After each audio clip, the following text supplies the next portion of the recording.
Welcome to the Liberty Insider. This is the program bringing you news, views, discussion, analysis, and up-to-date information on religious liberty events in the United States and around the world.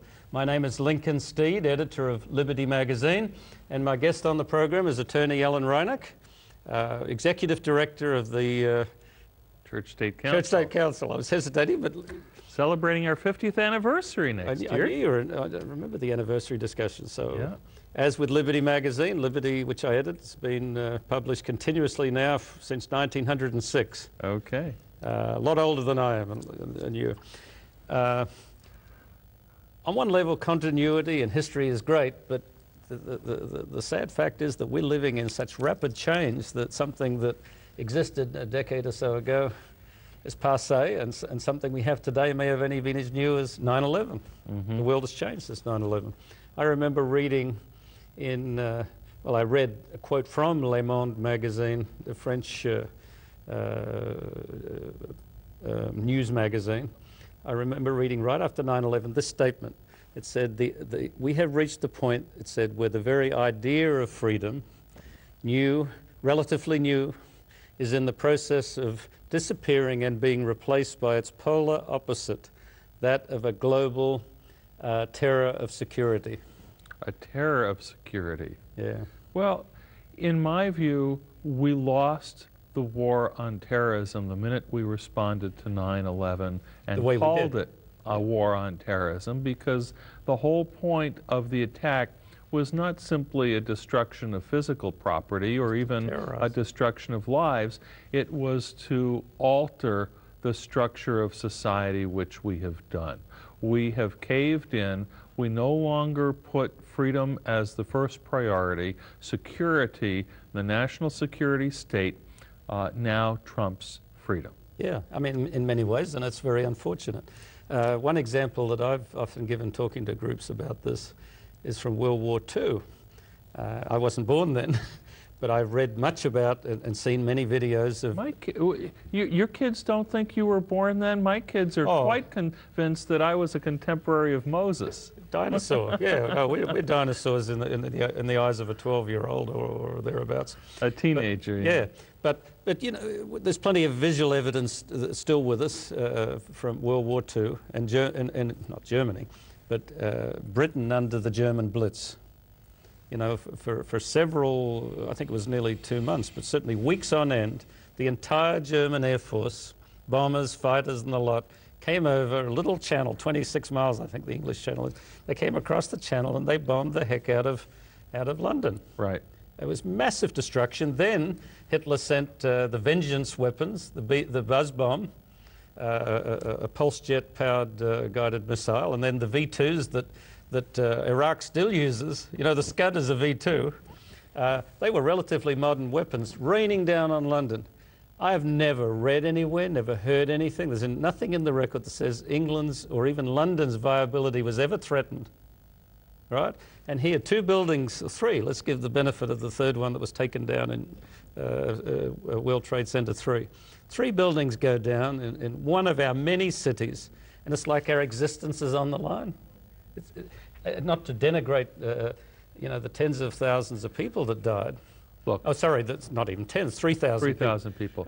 But as far as threatening our way of life, as the president said, it didn't even come close. The politicians know that the most powerful weapon in their arsenal is fear. The politics of fear is one of the most destructive elements in our nation today. Yeah. The thing, if anybody cares about freedom, the first thing that they should do is resist the politics of fear, call it out for what it is, and oppose it, because it's fear that has completely destroyed, almost completely destroyed our freedoms. It's true. And then President Bush is as culpable as any, but ironically at the same time, he said some things that support what you say. Go about your shopping, do business as usual. We should have clung to normality and legally to the protections that have seen the United States through centuries of a relative security and protection of the rights of individuals and so on. Well, now through the revelations of Edward Snowden and the media that have picked up some of the documents that he has unearthed, and we now know we don't need to make a judgment about whether he personally did the right thing. It's not about him. But the information that came out is very revealing. But this is stuff that we have long suspected. And, you know, I was trying to look at, well, what's really the bottom line of all of this? The bottom line is you're only free as long as you don't matter. Because as soon as you matter to somebody, everything you do and say is being scrutinized. Yeah. And there is no hiding from the cameras that are everywhere. You know, they can listen. You have a cell phone in your pocket, doesn't matter if it's on or off. Everywhere. They can listen to your conversation. Your car has an inbuilt GPS, not the GPS on the dash, right? But it's in there, your cell phone. The satellites overhead can scan you, and I spoke to a government computer expert recently, and he pointed out that there's a type of side-reading radar that can actually see inside your house. I mean, literally is no escape. Now, these things are not in themselves, I keep maintaining, pernicious. Technology is providing these tools. But for any government or any system to readily then sort of put these into use is quite startling in my view. In prophetic terms, we talk about the United States being founded as a republic, as a Protestant and Republican nation, and eventually repudiating every principle of our Constitution. And sovereignty in this nation, at least in theory, derives from the people, not the state. But we have turned this whole thing inside out. As soon as we have a national security state, a national security apparatus, and we have a huge sector of our foreign policy and our public policy being decided in secret, we no longer have a republic. We no longer have a government where the people have any semblance of control over the way our nation conducts itself. I know, and you and I read many articles, you know, analyzing this, and they point out very correctly that often military operations, often relationships between countries are hampered when things are all out in the open. There's a necessity of you know, a country to keep these secrets. Well, that might be true in that realm, but as you just pointed out, for a free and open society to survive, it has to truly be open. Right. Once you allow the secrecy, and what comes with it is non-accountability. Exactly. And so, you know, one article we've been reading has to do with the billions, hundreds of billions of dollars we've been spending on the national security apparatus and how much of it's being wasted. There's no accountability, and contractors are buying, you know, influence and making contracts worth millions and millions of dollars, and whether they're delivering anything for their money. Well, this is in one regard, we hope it's being wasted. But we're all being watched, and you know, I saw something recently where an ex-security employee was being interviewed, and the interviewer made the comment. They said, "Why should I have to worry if I'm doing nothing wrong?" And he said something that resonated with me. I mean, I suddenly saw it. He says, just remember, you are not the one that gets to define what is wrong, right and wrong. So it's all in the, and we saw this, and I'm not making any connection between the West or United States in particular and communism, but under the communist system, where there was ongoing surveillance, and I went to, I remember in Bulgaria in particular, seeing, they were actually uniformed, but they were called security services. They were going around with little black briefcases into every home, every business, checking every day, keep updating the records. Okay. You know, they had that. Where you had that, they were collecting innocuous information, but if suddenly the authorities thought that person's up to no good, almost everything they were doing then fits within their matrix of suspicion. Like taking Patriot Act, the initial Patriot Act means they can surveil what you take out of a library. Well, if they think you're a terrorist and they look in the library that you took out, as many people did after 9/11, took out a book on Islam. Right. They've got a developing interest in radical Islam. Right. So the bad construction is put on it, and freedom is not served by this, nor is security, ironically. there is an improper assumption, a false assumption, that we have to trade freedom for security. We need to debunk that myth. If we don't have freedom, then what difference does it make about security? Security for what? To be what are we protecting? Conformist, you know, clones, doing our part in the global economy, good little consumers who keep their mouths shut, who consume mindless entertainment and don't have a thought or a thought worth thinking or a life worth living. Yeah. You know, as soon as you have a thought that dissents from the global order, you're under suspicion.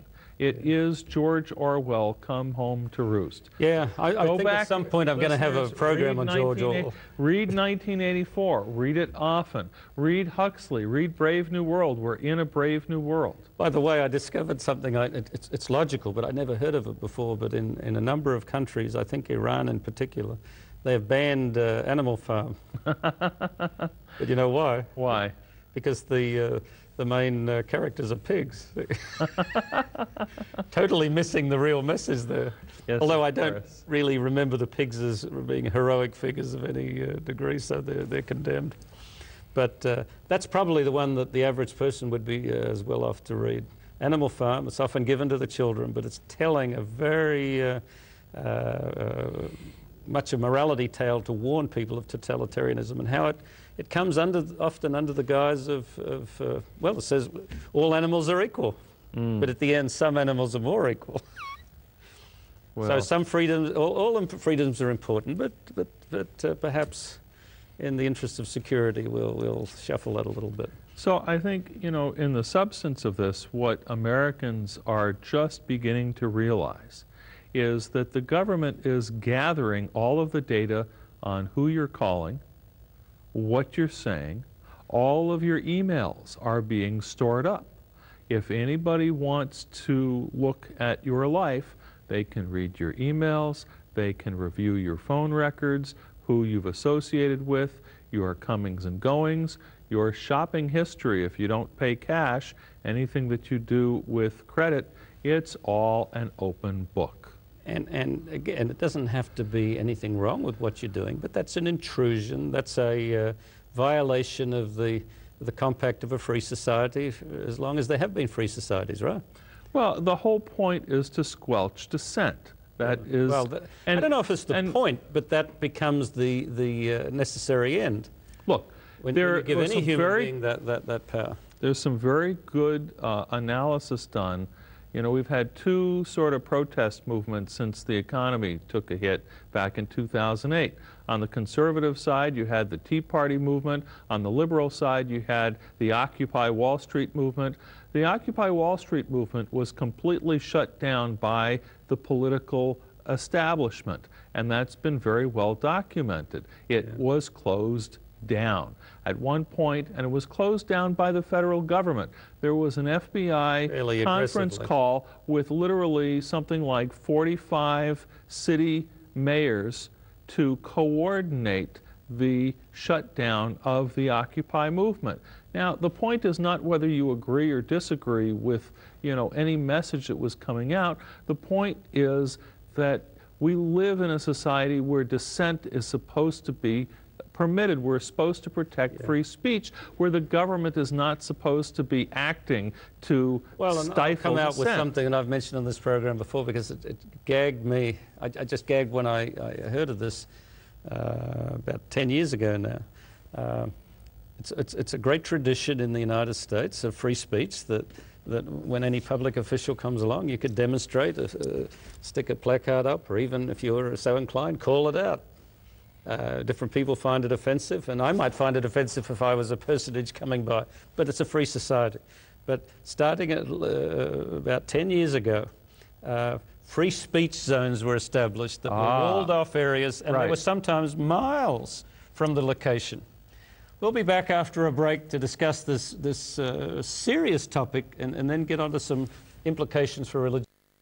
Welcome back to the Liberty Insider. Before the break, I was in a fit of high dudgeon over the so-called free speech zones. Most people don't know about this, but it exists, I think. On college campuses has been a big, huge problem where free speech has been relegated to very out-of-the-way places. Yeah, and to me it's bizarre. Now, it is true, and our viewers should know, that in England, in Australia, or the British Commonwealth, they've got a great tradition, you know, from Hyde Park in England, where you could stand up, put a soapbox up and hold forth. So there would be a set-aside spot to say your piece, and you could say seditious stuff. That's where, of course, Marx and Engels and others like them have indulged themselves in England. So I understand that, but it never was only there and not anywhere else. We've made it such an exclusionary zone that it makes a mockery of the very term, free speech. Well, free speech has really taken a hit legally in our society. We just don't seem to have the same value on, and especially free press also. With the Bradley Manning prosecution, the administration has been cracking down on leakers and threatening to punish journalists who publish what are classified documents, and now they're wanting to consider them guilty of espionage. You know, and I'm sure very few of our viewers would know the story of the Aurora. No. There was a newspaper run by Benjamin Franklin's nephew, I think it was, that was a real gadfly against a number of the leaders then, particularly Jefferson. And the efforts were made to shut them down, but they were able to say the most write the most outrageous things. So it's not that the conflict between political power and its prerogatives and free speech is just recent. It's been from the beginning, but it's only recently that I think there's outright intimidation. We had the Alien and Sedition Acts that John Adams passed. Yes. So, no, this battle, Anthony Lewis wrote a marvelous book called Freedom for the Speech We Hate, you know, the history of free speech. And we have always somehow found a way to restrict the speech of the dissidents. And that's a good thing to point out. Free speech doesn't mean anything unless it's hateful. It's the most hateful and objectionable stuff that you allow. Everyone will allow what they agree with. That's not free speech. Well, that's like-mindedness. But coming back to, you know, my favorite way to characterize, all Americans believe in religious freedom, right? Well, yeah, of course. Everybody says they believe in religious freedom. But what most people think of as religious freedom is freedom to believe the way I do. Yeah. You have freedom to think and speak the thoughts that I agree with. But if you want to speak something that I disagree with, well, no, you're not free to do that. Well, I'll tell it again because I think it illustrates your point so well. Years ago, I heard the Minister of Religion for the Maldives interviewed on BBC, and he was rhapsodizing about religious freedom in their country, which is almost 100% Islamic country, Muslim country. And the interviewer said, well, that's fine, but most of your people are of one religion. He says, you know, I'm a Christian. Would I be allowed to practice my faith if I came to your country? And instantly he says, certainly not. He says, we might as well invite Al-Qaeda into our country. and you know, his analogy was wrong anyhow. But it was interesting. Instantly his sensibility on what religious freedom is was disrupted. No way. Well, of course there's freedom for the majority. Yes, when everyone's comfortable. And it's worth mentioning what we've said on this program before. And you know the statistic that's... I see it expressed different ways, at least 60, but usually 70% of the world's population exist under periods of places of severe religious repression. But the point is, in those areas, most of those people don't know. Because they're of the majority. Absolutely. Right. But so they really have no choice, but they don't feel it because they're going with the flow. Bringing it back to the issue of the national security state and religious freedom, most Christians in America feel like they're free to go to church, to carry out their religious activities. The same is not true if you're a Muslim participating in the life of the mosque. FBI leaders met with the Muslim community in Southern California a few years ago to reassure them that they were not infiltrating and monitoring the activities of the mosques. And then what came out a few years later was that one of the mosques reported a new member who was behaving suspiciously. And it turned out that he was an FBI plant. And so they filed a federal lawsuit against the FBI. And, drum roll please, what was the outcome of the federal lawsuit? The FBI defended and asked the court to dismiss it, saying that all of the evidence was classified, and so it could not be revealed in a federal court. And the federal judge went along with that. So the full scope of FBI infiltration and monitoring of mosques in America now, you know, is unknown. As a point of fact, as a point of speculation, we have to assume that the FBI is closely monitoring the activities of the entire Islamic community here in America. Well, it's a little more than that, because I can remember the announcement of the directive. It was to regularly monitor religious meetings, as was done during the Vietnam era. Well, during the 1980s, when we had the trouble in Central America, the sanctuary movement, we had the sanctuary movement. Now, it's not that the government doesn't have that right. I mean, I better qualify. I mean, to be interested and to realize that things may be said in some context, but a wholesale intrusion like that I think is a very dangerous development, especially when it's denied. Okay. So I interviewed the lawyer who was representing the mosque in that case. One of her partners is a colleague of mine in the plaintiff's employment law community in California.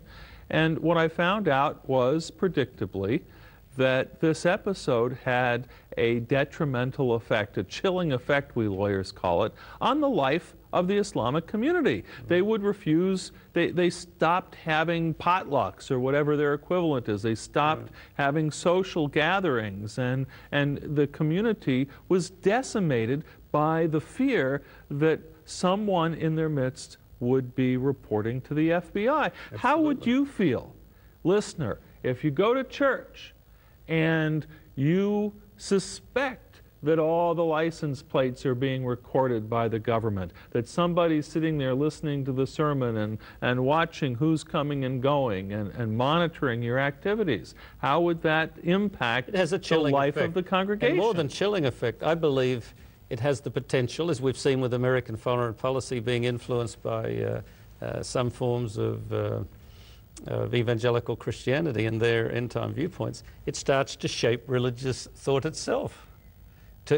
It's a lot of subconsciously to make it what, sometimes without any input perhaps from authorities, but what they feel is a more compliant, less threatening, more generic form of whatever the religion is. So it doesn't serve religious freedom, and obviously doesn't serve freedom at large. It's part of a paranoia that's gripped, in this case, the government, I think. Americans are going to have to deal with the reality of the choice. Do we have a free society, or do we have a national security state? Yeah. The choice has largely been... This is facing, well, the entire world at some point, but particularly the Western world, which feels under threat since 9/11 from radical Islam in particular, and Europe and the US with the illegal immigration from the South. It feels under demographic threat. Well, we can live in fear, or we can have the courage to live as free people. Well, I hope we have the courage.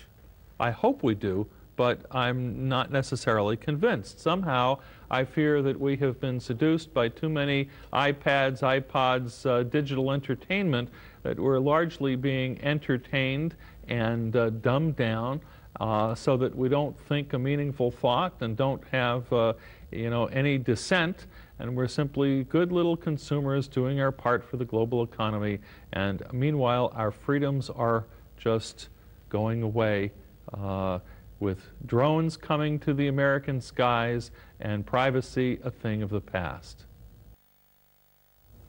It's worth remembering that the Inquisition in Spain arose out of the need for security following the Christian reconquest of Spain after hundreds of years of Moorish or Islamic domination. One would think that the enemy at that time would have been Islam. But in reality, most of the efforts of the Inquisition were focused not just on Christians themselves, but against Jews in particular. And the most feared element of the Jewishness within their midst were those who falsely converted.